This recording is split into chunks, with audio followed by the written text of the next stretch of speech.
really been a time of price volatility and increasing prices, but also price volatility, which is, again, why what we do in the futures industry is so important. It's about hedging that price risk. So when you look at natural gas prices, so natural gas and its impact on electric power is there because about a third of electric power in the US uses natural gas to generate that electric power. Similarly, about a third of natural gas is used for electric power generation. So those markets are very interconnected. And historically, the US has always been very separate in the sense of its natural gas prices, say at Henry Hub and locally, were what impacted the power prices. But unfortunately, with the geopolitical risk, et cetera, what happened in Europe, the gas prices went up very high in Europe. And that then actually impacted the United States gas prices as well, because with the fracking and the natural gas and the greater supply, we've been able to ship natural gas, liquid natural gas, to Europe.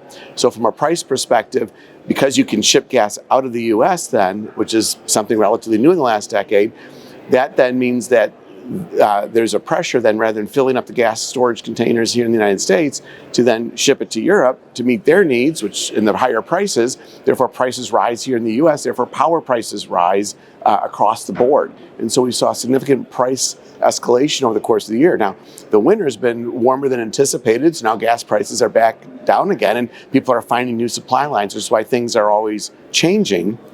But there was a period where that impacted the prices, which is why the risk management and the hedging is so important. So if I expand on that a little bit, like what we do as an exchange and a clearinghouse is we're here to manage risk. And there's three forms of risk. It's price risk, credit risk, and liquidity risk.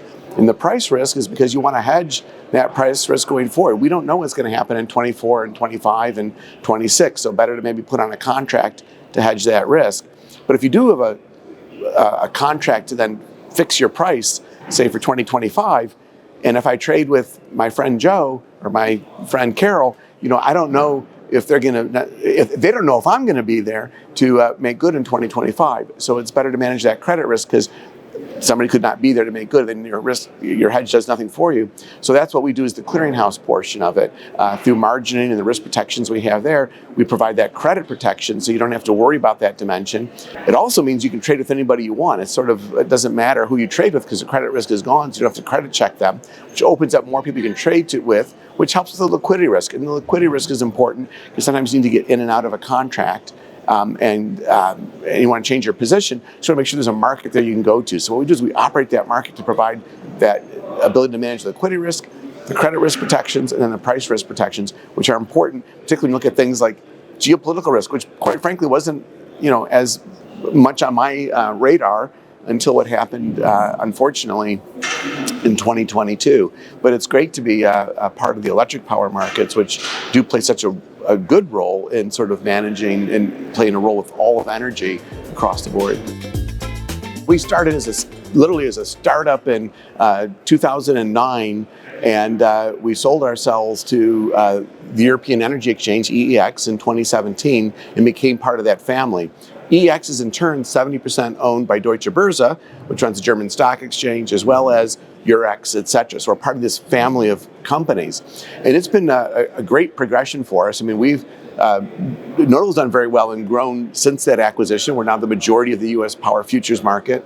And I think in part of it, it's nice to be part of a broader group rather than being a startup. And then also the other element is the ability to share knowledge among our sister companies, right? So European Energy Exchange has its clearinghouse, ECC, Eurex has its clearinghouse. Our chief risk officers, communicate and talk about issues and how to best manage situations and environments. And so we can learn from one another in what we do.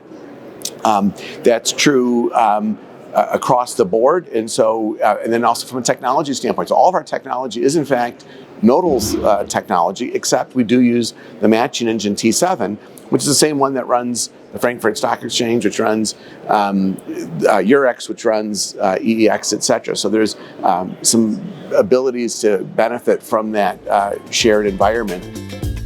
It's exciting for us to be now clearing for another exchange. It's Coinbase Derivatives Exchange.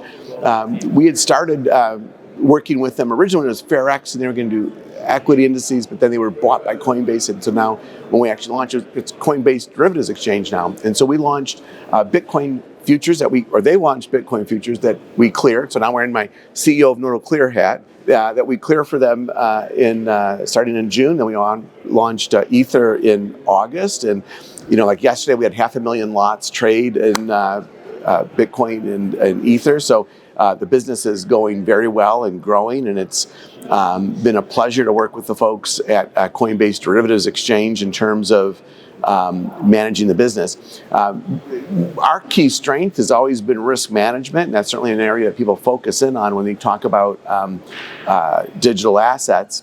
We do just financially settle, so it's not physically settled, but they're financially settled products, and we believe that our risk management skills have been very important to sort of being able to manage that effectively. And so we, with our clearing members and working with them, have been effective. I'll also say that we did some interesting things with our guarantee fund in terms of how we allocate things, which leverages off of our relationship with the family, because it's something that Eurex does as their approach, but it was effective to do when we introduced the Bitcoin products and the Ether products. We get contacted frequently by almost anybody who wants to start up an exchange, whatever. They don't have a traditional clearinghouse they can typically go to clear for it, and so they will knock on our door, and we will have conversations with them. And so we're speaking with many entities actually over the past decade, and we will continue to engage with those entities and evaluate and determining which ones are right for us to work with. And in some cases, that can be, as I described, our relationship with Coinbase Derivatives Exchange, where we clear their products. And in part, it's because they've got a very broad retail group that they source their contracts from. It's a different kind of an exchange. In other cases, we may partner with people who have deep expertise in an area, but they don't have to be the exchange with us being the clearinghouse, which is the unique part, but rather we can just collaborate with them and list it as a Nodal Exchange product and use our clearinghouse. A perfect example of that is what we do in the environmental markets, working with IncubEx, which is our partner there. So we list the world's largest set of environmental products. We, in fact, recently introduced contracts, for example, as Washington carbon allowances and California carbon allowances and Reggies and Rex and a bunch of et cetera. But all those products, et cetera, are working with folks who created the climate exchange. So it's the same team that did that and were the original pioneers in sort of making futures out of environmental products. They're our team. So they know the products, they can work closely with the customers, et cetera. We collaborate with them in a true sense. But the products are actually then just Nodal Exchange futures and cleared by Nodal Clear, but it's a collaboration. So we invite people to come talk to us about new products and ideas, and we can collaborate with them either as a clearinghouse for their exchange or as just an outright collaboration.